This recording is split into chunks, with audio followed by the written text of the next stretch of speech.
یہ ذکر پہلے آ چکا ہے کہ لوط علیہ السلام سیدنا ابراہیم علیہ السلام کے بھتیجے تھے۔ سیدنا لوط علیہ السلام کے باپ کا نام ہاران تھا، جو تارخ یعنی آزر کے بیٹے تھے۔ اللہ تعالی نے لوط علیہ السلام کا پورے قرآن میں 27 بار ذکر کیا ہے۔ یہ ذکر 14 سورتوں میں متفرق مقام پر آیا ہے۔ آپ کا والد آپ کے بچپن ہی میں فوت ہو گیا تھا، اس لیے آپ نے اپنے دادا آزر کے گھر اپنے چچا ابراہیم علیہ السلام کے ہاں پرورش پائی۔ یہی وجہ ہے کہ ابراہیم علیہ السلام کو ان سے بے حد محبت تھی۔ جس وقت پوری قوم سیدنا ابراہیم علیہ السلام کے خلاف اٹھ کھڑی ہوئی اور انہیں آگ میں ڈالا گیا، اس کٹھن وقت میں صرف لوط علیہ السلام ہی وہ شخصیت تھے جو آپ پر ایمان لا چکے تھے، جیسا کہ اللہ تعالی نے فرمایا فآمن له لوط، ان پر لوط ایمان لے آئے۔ پھر جب ابراہیم علیہ السلام نے ہجرت کی تو لوط علیہ السلام نے بھی ان کے ساتھ ہجرت کی۔ اللہ تعالیٰ فرماتے ہیں وقال انی مہاجر الی ربی انہ هو العزیز الحکیم، اور کہنے لگے کہ میں اپنے رب کی طرف ہجرت کرنے والا ہوں، وہ بڑا ہی غالب اور حکیم ہے۔ اس سے پہلے ہم ذکر کر آئے ہیں کہ جب ابراہیم علیہ السلام مصر سے فلسطین واپس چلے گئے تو آپ نے اپنے بھتیجے لوط کو سدوم بستی کی طرف بھیج دیا۔ یہ بحر مردار کے پاس ایک بستی تھی، تجارتی مرکز اور مسافروں کے لیے آرام کی جگہ تھی۔ یہ کافر قوم تھی، ان میں ایک بھی مومن نہیں تھا۔ اللہ تعالیٰ فرماتے ہیں فأخرجنا من كان فيها من المؤمنين فما وجدنا فيها غير بيت من المسلمين، پس جتنے ایماندار وہاں تھے ہم نے انہیں نکال لیا، اور ہم نے وہاں مسلمانوں کا صرف ایک ہی گھر پایا۔ یہ سب لوگ کافر تھے، لوگوں میں سب سے زیادہ فاسق اور فاجر تھے۔ ان لوگوں نے ایسی برائیاں ایجاد کی کہ ان سے پہلے کائنات میں کسی نے نہ کی تھیں۔ چنانچہ اللہ فرماتے ہیں اذ قال لقومه اتأتون الفاحشة ما سبقكم بها من احد من العالمین، جب لوط نے اپنی قوم سے کہا تم ایسی فحاشی اور بے حیائی کا ارتکاب کرتے ہو جو جہانوں میں تم سے پہلے کسی شخص نے نہیں کی۔ پھر اللہ فرماتے ہیں انکم لتأتون الرجال شہوة من دون النساء بل انتم قوم مسرفون، کیا تم عورتوں کو چھوڑ کر مردوں سے حاجت پوری کرتے ہو، بلکہ تم حد سے بڑھنے والی قوم ہو۔ اس کام یعنی اغلام بازی اور جنسی بے راہ روی کو قوم لوط نے شروع کیا، لیکن بعض کہتے ہیں یہ تو فطری چیز ہے اور بعض کہتے ہیں یہ جنات سے شروع ہوئی۔ بہرحال یہ فسق و فجور اور گھناؤنا جرم اسی قوم سے شروع ہوا۔ فرشتوں کی زبانی اللہ تعالی نے فرمایا اِنَّا أُرْسِلْنَا إِلَىٰ قَوْمٍ مُجْرِمِينَ، فرشتوں نے کہا کہ ہم گناہگار قوم کی طرف بھیجے گئے ہیں۔ پھر کہنے لگے إِلَّا آلَ لُوطٍ إِنَّا لَمُنَجُّوهُمْ أَجْمَعِينَ إِلَّا امْرَأَتَهُ قَدَّرْنَا إِنَّهَا لَمِنَ الْغَابِرِينَ، مگر خاندان لوط کہ ہم ان سب کو تو ضرور بچا لیں گے، سوائے اس کی بیوی کے کہ ہم نے اسے رکنے اور باقی رہ جانے والوں میں مقرر کر دیا ہے۔ اسی طرح لوط علیہ السلام نے ان سے کہا أتأتون الذكران من العالمين وتذرون ما خلق لكم ربكم من أزواجكم بل أنتم قوم عادون. کیا تم جہان والوں میں سے مردوں کے ساتھ شہوت رانی کرتے ہو اور تمہاری جن عورتوں کو اللہ نے تمہارا جوڑ بنایا ہے ان کو چھوڑ دیتے ہو بلکہ تم ہو ہی حد سے گزر جانے والے. اللہ تعالیٰ نے قرآن میں کتنے ہی مقامات پر اس گناہ کی برائی اور قباحت بیان فرمائی ہے، اس لیے کہ یہ نہایت سنگین اور گھناؤنا جرم ہے. اللہ تعالیٰ فرماتے ہیں وَلُوطًا إِذْ قَالَ لِقَوْمِهِ أَتَأْتُونَ الْفَاحِشَةَ وَأَنْتُمْ تُبْصِرُونَ أَإِنَّكُمْ لَتَأْتُونَ الرِّجَالَ شَهْوَةً مِّن دُونِ النِّسَاءِ بل انتم قوم تجہلون. اور لوط کا ذکر کر جبکہ اس نے اپنی قوم سے کہا کہ کیا باوجود دیکھنے بھالنے کے پھر بھی تم بدکاری کرتے ہو؟ یہ کیا بات ہے کہ تم عورتوں کو چھوڑ کر مردوں کے پاس شہوت سے آتے ہو؟ حق یہ ہے کہ تم بڑی ہی نادانی کر رہے ہو. اللہ تعالیٰ نے اس قوم کی قبیح خصلتوں کا جتنا ذکر کیا ہے کسی اور قوم کا نہیں کیا. انہیں کافر، مجرم، جاہل اور حد سے بڑھنے والا کہا گیا. کہیں فضول خرچی کرنے والے اور فاسق کہا گیا. یہ تمام برائیاں ان میں موجود تھیں. اللہ تعالیٰ فرماتے ہیں وَلُوطًا إِذْ قَالَ لِقَوْمِهِ إِنَّكُمْ لَتَأْتُونَ الْفَاحِشَةَ مَا سَبَقَكُمْ بِهَا مِنْ أَحَدٍ مِّنَ الْعَالَمِينَ أَإِنَّكُمْ لَتَأْتُونَ الرِّجَالَ وَتَقْطَعُونَ السَّبِيلَ وَتَأْتُونَ فِي نَادِيكُمُ الْمُنكَرَ. اور لوط کو یاد کرو جب انہوں نے اپنی قوم سے کہا تم ایسی فحاشی کرتے ہو کہ تم سے پہلے کسی جہاں والے نے نہیں کی. کیا تم مردوں کے پاس بدفعلی کے لیے آتے ہو اور راستوں میں ڈاکے ڈالتے ہو اور مجالس میں نہایت برے کام کرتے ہو؟ یہ لوگ اس قدر خبیث تھے کہ بھری مجلس میں برے برے کام کرتے تھے. مثلا سب کی موجودگی میں زوردار آواز کے ساتھ ہوا خارج کرتے، پھر اپنی اس حرکت پر ہنستے. غرض یہ کہ برائی کی تمام تر صفات ان میں موجود تھیں. لوط علیہ السلام پھر بھی انہیں سمجھاتے رہے لیکن وہ جھٹلاتے ہی رہے. اللہ تعالیٰ فرماتے ہیں كذبت قوم لوط المرسلين إذ قال لهم أخوهم لوط ألا تتقون إني لكم رسول أمين فاتقوا الله وأطيعون وما أسألكم عليه من أجر إن أجري إلا على رب العالمين. قوم لوط نے پیغمبروں کو جھٹلایا جبکہ ان کے بھائی لوط نے ان سے کہا کہ تم اللہ کا خوف نہیں رکھتے. میں بلا شبہ تمہاری طرف امانت والا پیغمبر ہوں، البتہ اللہ سے ڈرو اور میری اطاعت کرو، اور اس کام پر میں تم سے کوئی اجرت اور مزدوری نہیں چاہتا. میرا اجر تو صرف اور صرف جہانوں کو پالنے والے کے ذمے ہے. انبیاء کا مشن ہی یہ ہوتا ہے کہ تبلیغ کرتے رہیں، لہٰذا لوط علیہ السلام دعوت دیتے رہے. لیکن دعوت کے نتیجے میں قوم کا رد عمل کیا تھا اللہ نے اس کا بھی ذکر کیا ہے.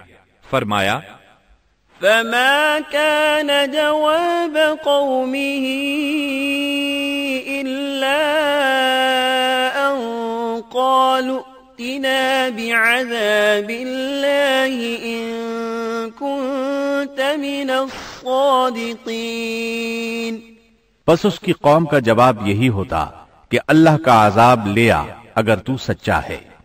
اسلام دشمن اور کافر قوموں کا جواب یہی ہوتا ہے۔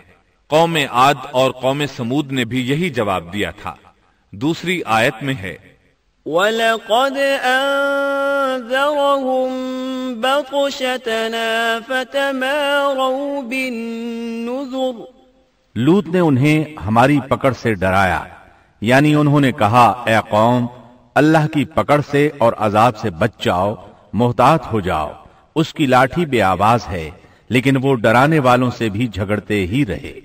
ایک اور آیت میں اللہ فرماتے ہیں وَمَا كَانَ جَوَابَ قَوْمِهِ إِلَّا أَن قَالُوا أَخْرِجُوهُم مِّن قَرْيَتِكُمْ إِنَّهُمْ أُنَاسٌ يَتَطَهَّرُونَ، اور ان کی قوم سے کوئی جواب نہ بن پڑا بجز اس کے کہ آپس میں کہنے لگے کہ ان لوگوں کو اپنی بستی سے نکال دو، یہ پاک باز بننے کی کوشش کرتے ہیں۔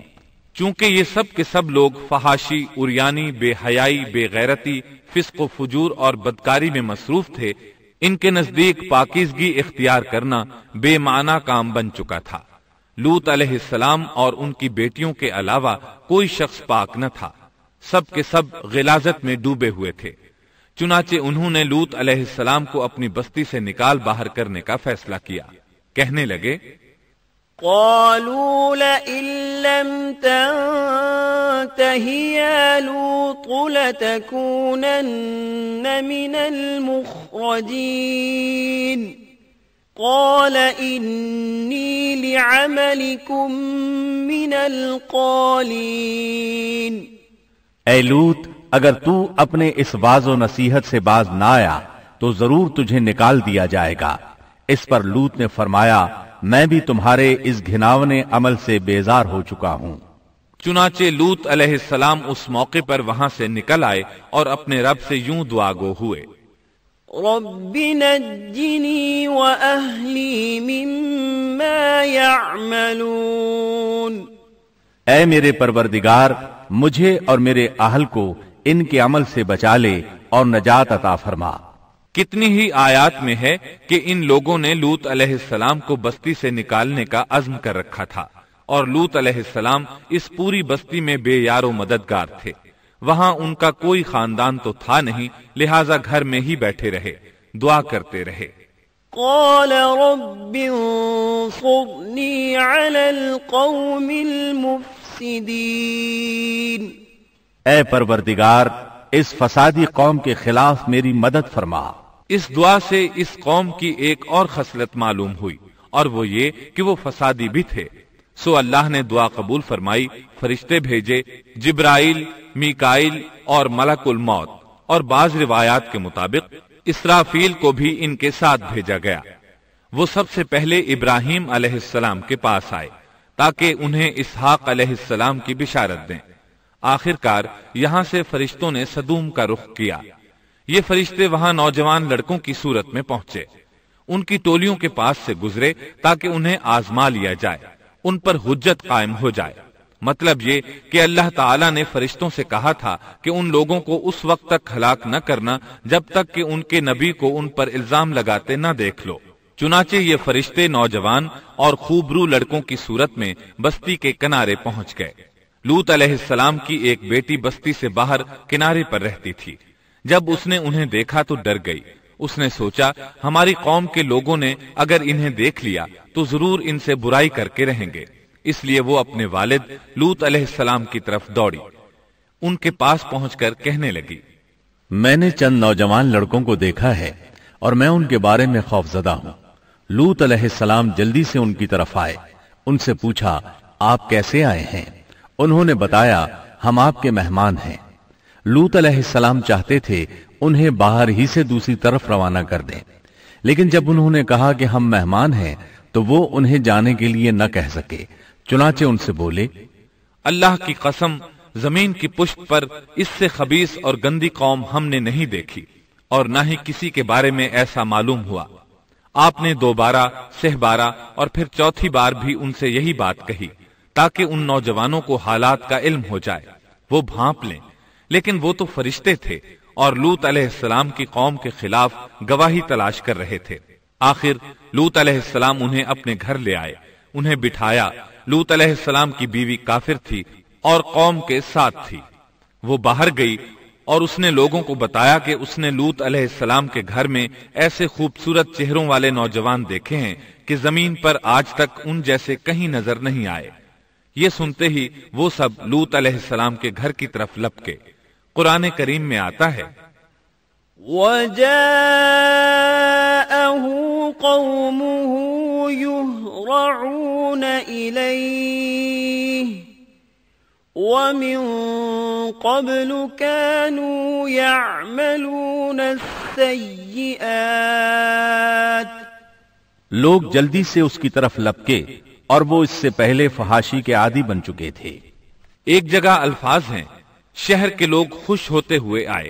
وہ اس حد تک فاسق اور فاجر بن چکے تھے کہ خوش ہوتے ہوئے وہاں آئے تاکہ ان خوبصورت لڑکوں سے لذت حاصل کر سکیں۔ یہ گھر کے سامنے پہنچ گئے تو لوط علیہ السلام انہیں روکنے کے لیے گھر سے نکلے۔ ان سے فرمایا یا قوم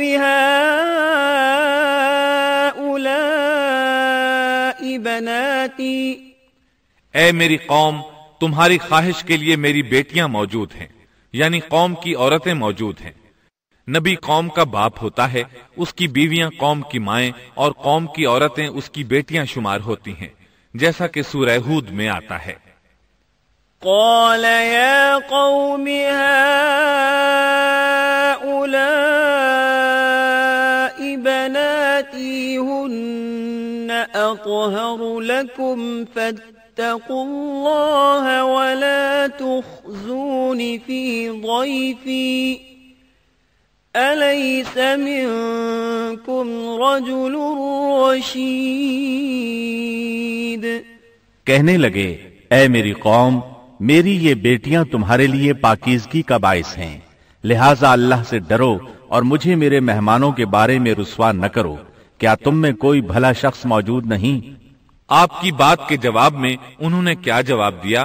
قرآن مجید میں آتا ہے قالوا لقد علمت ما لنا في بناتك من حق وإنك لتعلم ما نريد قال لو أن لي بكم قوة أو آوي إلى ركن شديد، کہنے لگے لوط، تو جانتا ہے تیری بیٹیوں یعنی قوم کی عورتوں سے ہمیں کوئی سروکار نہیں، ہم جو چاہتے ہیں تمہیں خوب معلوم ہے۔